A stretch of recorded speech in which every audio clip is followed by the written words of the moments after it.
అందమైన చర్మ సౌందర్యం మీ సొంతం. Second aqua radiance deep cleansing gel. So అయితే మీరు అనేకమైనటువంటి ప్రసిద్ధ మ్యూజిక్ డైరెక్టర్స్తో కూడా పనిచేశారు. మీ సినిమా అని అంటే మ్యూజిక్కి ఒక ప్రత్యేకమైన స్థానం ఉంటుంది అన్నది మాకు అర్థమైపోతుంది. మ్యూజిక్ పట్ల మీకున్నటువంటి కమాండ్ అనుకోవచ్చు, లేకపోతే మీకు అది ప్రత్యేకమైన ఇంట్రెస్టా? మ్యూజిక్ ద్వారా కూడా ప్రజల్ని ఒక కనెక్షన్లోకి తీసుకొచ్చేస్తారు మీరు.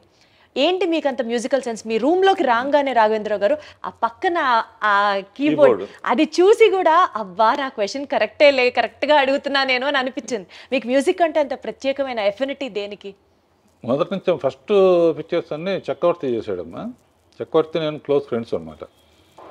అతనికి హార్మోని కానీ సరిగమలు కానీ తెలియదు. బాండ్ గిఫ్ట్ అంటారే, ఏ ఏ లైన్ ఇచ్చినా కూడా ట్యూన్ కట్టేస్తారన్నమాట.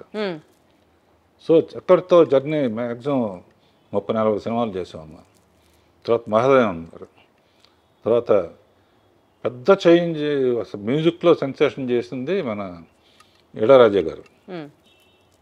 కోటితో చేశాను, విద్యాసాగర్తో చేశాను, రాజేశ్వరతో చేశాను, సచిన్ గారితో చేశాను. అండ్ 24 పిక్చర్స్ 23 పిక్చర్స్ అయినాయి. కీరాణితో నా కాంబినేషన్ సెన్సేషనల్ హిట్స్ అన్నీ. ఎందుకంటే మా ఇద్దరికి మంచి అండర్స్టాండింగ్ అర్థమైపోతుంది. ఆ కెమిస్ట్రీ మాకు వినేటప్పుడు హాల్లో.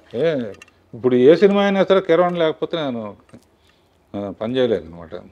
అంత సింక్ అయిపోయారు. సింక్ అయిపోయి ఫ్యామిలీగా కూడా బాగా వాళ్ళ ఫ్యామిలీ మా ఫ్యామిలీ కలుస్తాం, మూడు ఫ్యామిలీ మా ఫ్యామిలీ కలవడం. అంటే కీరాణి దగ్గర నుంచి నేర్చుకుంది ఏంటంటే కొంచెం రాగాల గురించి కానీ ఇది కానీ ఇదే రాగం అని అడిగి. కీరాణిలో గొప్పతనం ఏంటంటే పల్లవిలో ఆల్మోస్ట్ సిచ్యువేషన్ బట్టి తనే చాలా వరకు కాంట్రిబ్యూషన్ ఉంటుంది. అలా మ్యూజిక్ అసిస్టెంట్ డైరెక్టర్గా ఉన్నప్పుడే 60 పాటలన్నీ పాడుకునేవాడిని.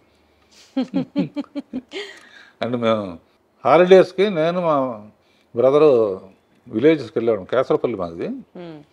వెళ్ళినప్పుడు సినిమా వాళ్ళం అంటే వాళ్ళ క్రేజ్ ఆ రోజుల్లో. ఇప్పుడు అంత క్రేజ్ లేదనుకో. ఇప్పుడు కూడా అంతే క్రేజ్ ఉందండి. కాగదు సినిమా వాళ్ళు అంటే అదేండి సార్ ఏదో పాటలు పాడండి అనేవాళ్ళు. నేను మా అన్న కలిసి డ్యూట్ పడేవాళ్ళం. అబ్బో గుర్తుందా? ఏదన్నా 1-2 లైన్లు ఇప్పుడు పాడగలరా? జస్ట్ ఊరుకునే ఒక హమ్ము. పులి వస్తేరా ఏం చేస్తావురా అన్నయ్య అంటే ఇది చేస్తాను తమ్ముడు అని. ఏదో అంటే విలేజ్ లైఫ్ నాకు బాగా ఇష్టం అమ్మా. అందులో తర్వాత సినిమాలు చాలా సినిమాలు విలేజెస్లోనే తీశాను. సో ఇండస్ట్రీకి అండి హీరో విక్టరీ వెంకటేష్ గారి దగ్గర నుంచి, శ్రీదేవి గారి దగ్గర నుంచి దగ్గర 70 మంది హీరోయిన్లని, 25 మంది స్టార్ హీరోస్ని, ఎందరో దర్శకుల్ని పరిచయం చేసిన మీకు వాళ్ళలో చూసిన వెంటనే ఈ క్వాలిటీ డెఫినెట్లీ వీళ్ళని షైన్ చేసేలా చేస్తుంది అని మీరే ముందర అనలైజ్ చేసుకుంటారా? వాట్ క్వాలిటీ ఏం చూస్తారు మీరు వాళ్ళలో ఇంట్రడ్యూస్ చేసే ముందు? హీరోకి అడ్వాంటేజ్ ఏంటన్నా అన్నీ తనే చేస్తాడు.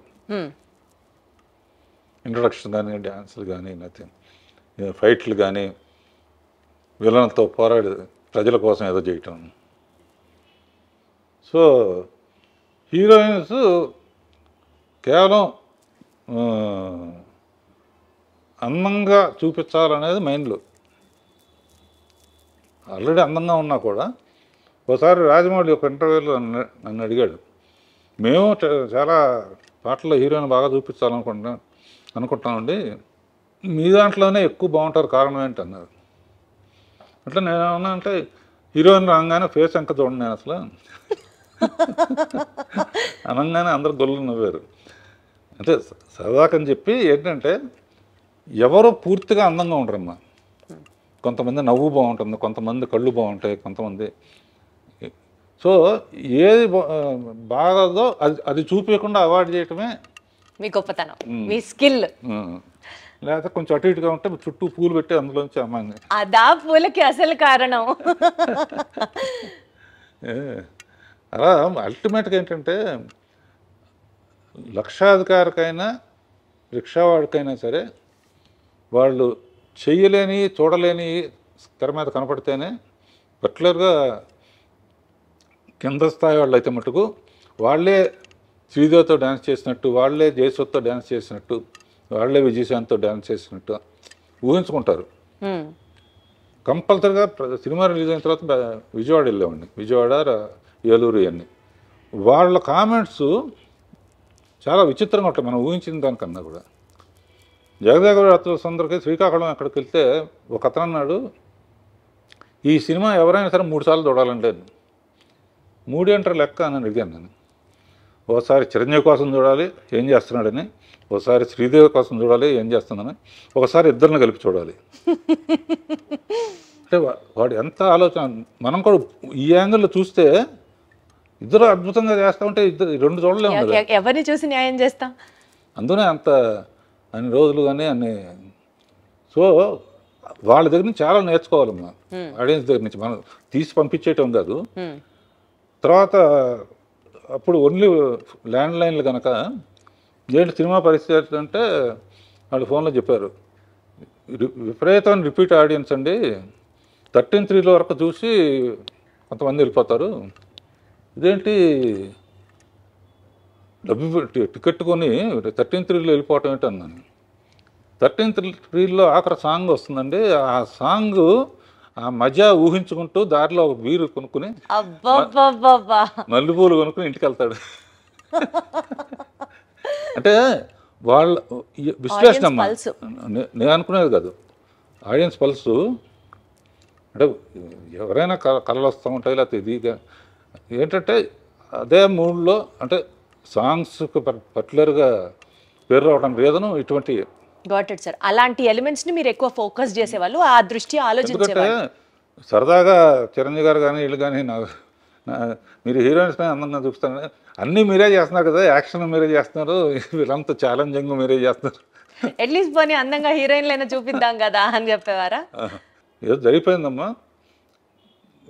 ఇదంతా కూడా నేను ఏమనుకుంటానంటే మా అమ్మ నాన్నల, మా అమ్మకి ఎక్కువ పూజలు,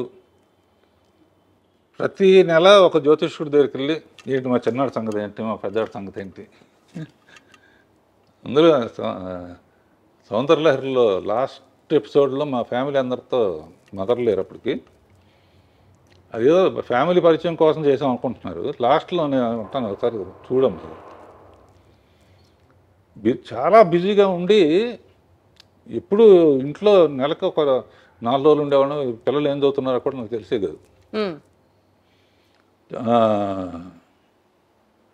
వాళ్ళు ఏం చదువుతున్నారు, ఫలానా చదవమని కానీ నేను వాళ్ళకు వాళ్ళు చదువుకున్నారు, వాళ్ళకు వాళ్ళు పైకి వచ్చారు, వాళ్ళకు వాళ్ళు ప్రూవ్ చేసుకున్నారు. ఇలాంటిది ఈ షోలో ఎందుకు పెట్టానంటే పిల్లలకి ఇండివిజువాలిటీ ఇచ్చి, ఇప్పుడు ప్రతి ఫంక్షన్కి పిల్లలు చేసుకునే ఫంక్షన్కి కూడా నన్ను పిలుస్తారు, సరదాగా ఉంటాను. ఇది చూసైనా ఓల్డ్ ఏజ్ హోమ్కి పేరెంట్స్ పంపించకూడదు, లేకపోతే నా వయసు ఏంటి వాళ్ళ వయసు ఏంటి, వాళ్ళ పిల్లలు వాళ్ళందరూ బర్త్డేలకు కూడా అంకుల్ వస్తే బాగుంటుందని వాళ్ళ ఫ్రెండ్స్ కూడా. అంటే ఏదో ఒకటి పుట్టినరోజుకి ఒక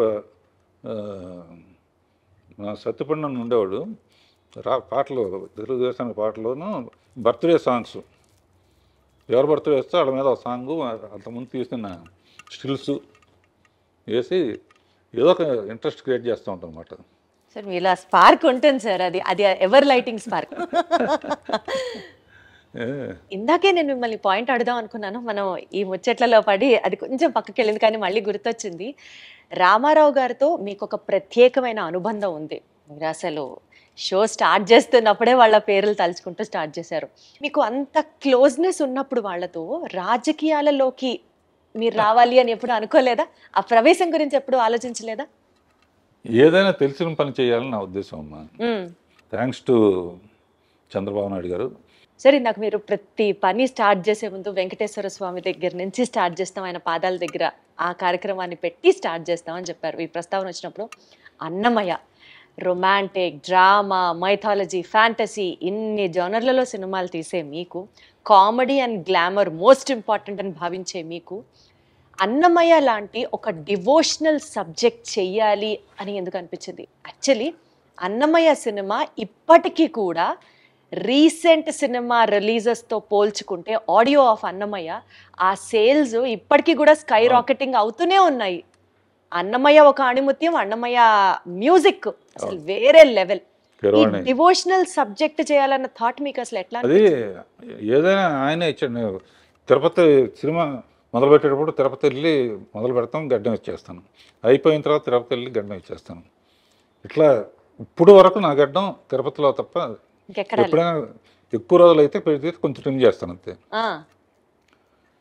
అన్నమయ్య అనే సబ్జెక్టు బాపు గారు, విశ్వనాథ్ గారు లాంటి వాళ్ళు కాకుండా నాకు అవకాశం రావడానికి ఆయనే కారణం అనుకుంటా. స్వామి పంపించుంటాడు, స్వామి అడగకుండా అన్నమయ్య ఇచ్చాడు. అండ్ ఆ కథ నాకు రావటం, నాగార్జున ఏంటి, రాఘవేంద్ర ఏంటి, సుమన్ ఏంటి అనుకునేది ఛాలెంజ్గా తీసుకుని నాగార్జున పెట్టడానికి రీజన్ అంటే వాళ్ళ ఫాదర్ విపన్నారాయణ ఇవన్నీ కూడా చేశారు. అది కాకుండా ఇది చూడాలంటే మామూలుగా లోపలికి రావాలంటే భక్తి సినిమాలకి హీరోలు ఉంటే బెటర్ అని చెప్పి హీరోని పెట్టి జనాన్ని లోపలికి తీసుకొస్తే గ్యారంటీగా హిట్ అవుతుంది నమ్మకం. అందునే ప్రెస్ షూటింగ్ జరుగుతున్నప్పుడల్లా ప్రెస్ మీట్ పెట్టాలి, అసలు ఒకేసారి సినిమా చూపించాం అనమాట.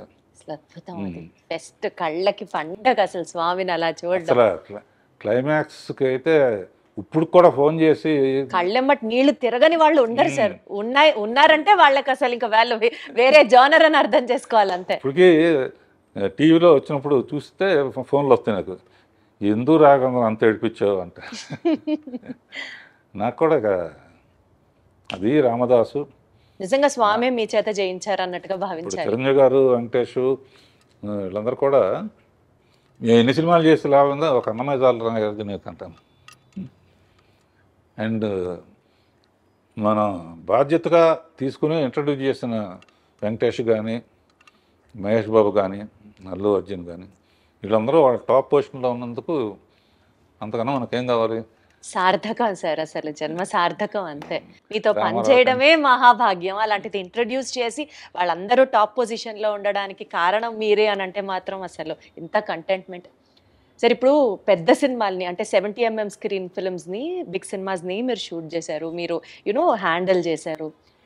ఆర్కే బ్యానర్తో చాలా సీరియల్స్ చేశారు. అది కాకుండా ఇప్పుడు ట్రెండ్కి తగ్గట్టుగా ఓటీటీలో వెబ్ సిరీస్ని కూడా మీరు డైరెక్ట్ చేశారు. కొన్ని వెబ్ సిరీస్ మీరు చేయడం జరిగింది. ఈ ప్లాట్ఫామ్ని ఎలా చూస్తారు మీరు? అప్పుడు సీరియల్ మొదలు పెట్టినప్పుడు ఐడియా అందుకు వచ్చిందని చెప్పాను కదా, కొత్త మొత్తం అయిపోయిన తర్వాత నాకు బ్లాంక్ అయిపోయానమ్మా. బ్లాంక్ అయిపోయాను. ఇప్పుడు ఏం చేయాలి మనం? కాళ్ళ ఆఫీస్కి వచ్చి కూర్చుని ఏం చేయాలి? అప్పుడు నాకు ఐడియా వచ్చింది. సీరియల్ ఐడియా లాగానే యూట్యూబ్ చూడటం మొదలుపెట్టా, షార్ట్ ఫిల్మ్స్. అందులో బెస్ట్గా తీసిన వాళ్ళని పిలిచి కొన్ని షార్ట్ ఫిల్మ్స్ చేసాం. అందులో కొన్ని పాటలు రాయటం కూడా మొదలుపెట్టాను. పాటలు మీరు రాశారా? అరే సో అదే టైంలో ఈటీవీలో కథాసౌధ అని చెప్పి వెబ్ సిరీస్, అంటే ఒక్కో సిరీస్ అరగంటలో అయిపోవాలన్నమాట. అరగంటలో కథ చెప్పడం. అవి ఇప్పుడు శిష్యులను పెట్టేసి నేను అప్పుడప్పుడు సెటిల్కి వెళ్ళి స్టోరీ డిస్కషన్, మ్యూజిక్. సో ఇప్పటికీ మీరు అవి హ్యాండిల్ చేస్తున్నారు, పర్యవేక్షిస్తున్నారు. మన సండే వస్తుంది. ఇప్పుడు లైఫ్ పార్ట్నర్ అని ఒకటి తీశాను, లవ్ యూ నానమ్మ అని ఒకటి తీశాను, సుందరంగాడి ప్రేమ కథ అని ఒకటి తీశాను. ఏవి అలనాటి ముద్దులని రాబోతోంది అనమాట. ఇది ఇందుగలడందు లేడన్న సందేహము వలదు. మా రాఘవేంద్రరావు గారు అన్ని ప్లాట్ఫామ్స్ లో ఆయన ఉన్నాను అని ప్రూవ్ చేస్తారు.